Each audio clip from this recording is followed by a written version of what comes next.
Sir आपण business चालू करतो आहे, तर बिझनेस चालू करण्यासाठी पैसे किती इम्पॉर्टंट असतात? बिझनेससाठी नाही मी बोलतो, माणसाला जगण्यासाठी पैशाची गरज आहे.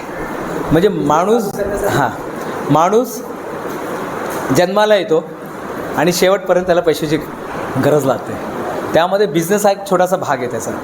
आणि बिझनेस करण्यासाठी दोन्ही गोष्ट आहे. तुम्ही विदाऊट काही बिझनेस असेल तर विदाऊट पैसे चालू करू शकतात, पण पैसे असेल ना तुमच्यामध्ये कॉन्फिडन्स येतं.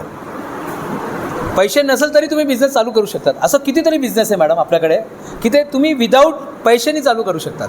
खूप काहीतरी बिझनेस आहे आणि लोकांनी केलं आहे. किती लोकांनी जेव्हा ते महाराष्ट्रामध्ये आले किंवा मुंबईमध्ये आले, कोलकातामध्ये आले तर विदाऊट पैशानी आले. पण आता बघा त्यांचं मोठे मोठे त्यांनी असा एम्पायर उभा केला आहे विदाऊट पैसे.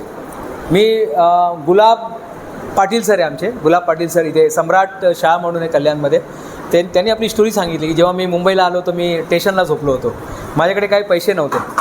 स्टेशनला झोपले, मग इथे तिथे असं काही नातेवाईकडे गेले आणि नंतर त्यांना एका शाळेमध्ये नोकरी मिळाली, पाली भाषा सोसायटी. तिथे त्यांना नोकरी मिळाली. आता ते प्राचार्य झाले आणि आता पूर्ण महाराष्ट्राचे जेवढे प्राचार्य त्यांचे ते अध्यक्ष आहेत. तर त्यांनी विदाऊट मनी त्यांनी आपला प्रवास सुरू केला. पण आजच्या जगामध्ये जे तुम्ही प्रश्न विचारले बाळासाहेब गायकर सर, तर प्रश्नाचं उत्तर हेच आहे की पैसे असेल तर तुमच्यामध्ये कॉन्फिडन्स येणार. तर पैसे पाहिजे बिझनेस चालू कर. भले ते बिझनेस फ्रीवाला असू द्या, पण बिझनेस चालू करण्यासाठी तुमच्यामध्ये काहीतरी पैसे पाहिजे थोडासा, आणि त्यांचा 10 पट पाहिजे. म्हणजे 1 लाखचा बिझनेस असेल तर 10 लाख तुमच्याकडे पाहिजे. अजून काय प्रश्न असेल?